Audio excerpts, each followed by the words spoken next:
Hey, what's going on guys, and welcome back to another Fallout 4 modding video. Today we're checking out yet another Commonwealth Weaponry expansion release. For those who are unaware, that is a project that we use to bring new weapons into Fallout 4. Ideally weapons we just haven't seen in the modding scene yet, thus expanding on Commonwealth's weaponry. So what brings us here today is the brand new Varmint Revolver. If you haven't gotten your hands on it yet, this is going to add a new shotgun revolver into Fallout 4 based on the real-life Taurus Judge, or any of the Judge variant pistols. As is the case with all of our mods, there are a ton of attachments that of course can change the way this thing looks and functions, so it's not exclusive to one particular model. There are various barrel lengths and grips and even different receivers to change out the way the weapon functions, and you can of course throw on different muzzles and accessories to make this even more fun in-game.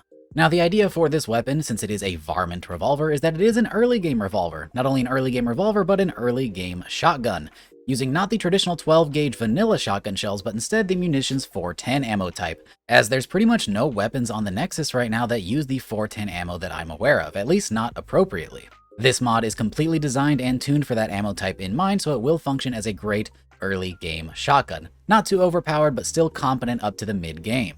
Now, while this may seem like a pretty typical revolver, again, it is using 410 ammo, and it even has custom animations that make it stand out from the vanilla revolver. On top of that, it offers some different functionality, including the ability to take the vanilla 45 ammo type, as the real-life Judge can take 45 long Colt. It's not exactly the same, but it's close enough that it works for video game purposes. Much like all of our mods, this one is added to the leveled list, so you will be able to find it out in the world, and there's even a handful of uniques. If you'd like to get your hands on this weapon, you can find it on Raiders, Gunners, and Minutemen after level 5, and of course you can also purchase it from vendors. And as for the uniques, I will be talking about those in this video as they are pretty cool, but I'll be doing that in a little bit. First, we need to go check out the stats for the base weapon. Now then, the stats for the Varmint Revolver are as follows. This thing has a base damage of about 25. Ignore what you see on screen. That is because of a handful of perks and different stat modifiers that I have in my game. This thing does use, as I said, 410 gauge shells, has a fire rate of 28 in semi-automatic, speaking of which this weapon is double action, which you'll see in the animations here in a sec. We have a range of 120, an accuracy of only 5, because it does have a spread to it, a weight of 5.3 pounds, and a value of 95 caps. Now, one thing that's not listed here is that it does have 5 rounds in the cylinder, so you'll be able to shoot 5 times before you have to reload. Now, as I said, there are a handful of different uniques for this weapon, including the Mole Rat Remover. This is obviously a reference to the Rat Slayer from Fallout New Vegas, but in a small little shotgun revolver form. If you want to get your hands on this guy, you can actually find it over at the Ranger cabin in the earlier part of the game. Up next, we have the Executive. This is going to give you better VAT statistics, and it even offers a nice stainless steel look. If you want to get your hands on this one, you're going to have to head over to Cambridge in the College Administration Building. And finally, that leaves my favorite of the bunch, of course, the Raider variant, which is known as the Highwayman Hand Cannon. This is going to add explosive projectiles, making this thing very strong despite using an early game ammo type, making it a little bit more viable later in the game, and it even offers some pretty cool parts over at the weapons workbench. You can see the skin here. Every single attachment has its own unique look at the weapons workbench, so I'll show that off later too. Now then, as always, it is time to check out the attachments over at the weapons workbench, and stay tuned for later so you can check out the custom animations featured on this weapon as well. Starting off with the receiver section, we have some pretty standard receivers, but we also have a 45 rechamber from that 410 gauge. Otherwise, it's your pretty standard upgradable receiver, offering more damage with each upgrade. As for the barrels, we have the snub-nose barrel, a standard barrel, a bull barrel, a long barrel, and a long bull barrel. As for the grip section, we have the standard wooden grip, a taped up version of that grip offering some nice electrical tape, a comfort grip offering some nice finger grooves, and a recoil compensating grip giving you a polymer look with a nice big rubbery grip. For the sights on this weapon, we have a good bit of options, including the standard iron sights, glow sights, which will add the glow rear sights. There will always be a glowing front post, as that's how the Judge is in real life. We have a custom new laser sight. It looks pretty cool on this weapon. A reflex sight, a hollow sight, a short scope, a marksman scope, which offers both the scope and the laser sight at the same time, and the vanilla reflex sight, and another short scope. That must be a bug. I'll get that looked into.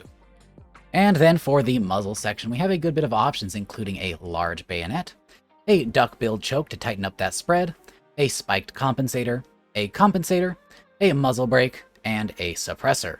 Coolest one of these, in my opinion, being the spiked compensator, as it has the benefits of a compensator while also offering some nice increase to your bash damage.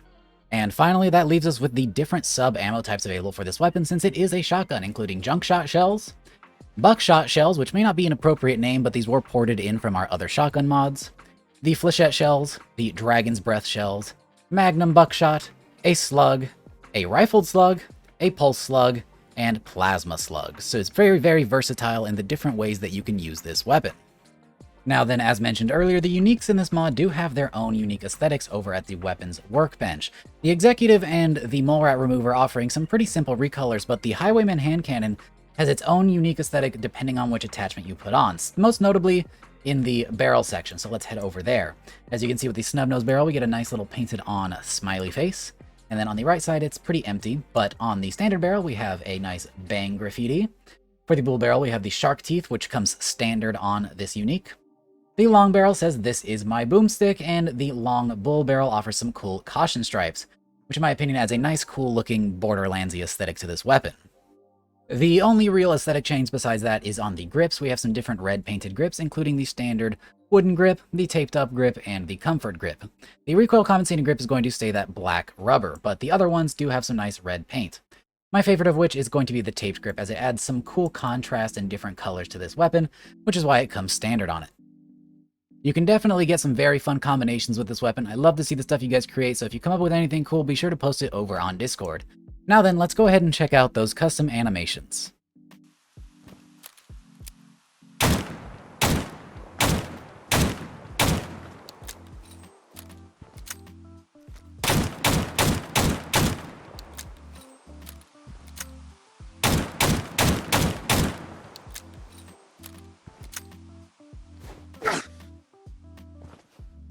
So yeah, guys, I think that wraps up pretty much all of the features of the Varmint Revolver. I think I touched on just about everything you need to know, but there's always little goodies and Easter eggs that you can go see if you go check it out yourself. So if you want to download this mod, it will be linked down in the description below as always. If you do enjoy the mod, consider giving it an endorsement. It really helps out its traction on Nexus. And if you enjoyed this video, give it a like. It does the same thing here on YouTube. One last thing, this mod is available on Xbox as well. So Xbox users, you can grab this thing. I believe there's only one port of it up right now, but there was a whole string of ports of my weapons over on the Xbox. So if you want to grab any of those, they are available. I'm not sure exactly which ones are over there now, as I'm not the one who handles those, but just check it out. If you search up using my name, you should be able to find a handful of my mods from recent times that have made their way over to Xbox. With that, I hope you guys enjoyed the video, and as always, if you'd like to support my work directly, you can do so using the link down in the description to support me on Patreon. But again, it's completely optional. Not something you need to do, just if you'd like to donate. As always, have fun with the mod, guys. Go out and slay some raiders and tell me what you think about it in the comments, either here or on the Nexus. Love hearing to see your feedback and see what you think about my mods. Alright, that should wrap it up for now. I'll see you guys in the next one. Peace!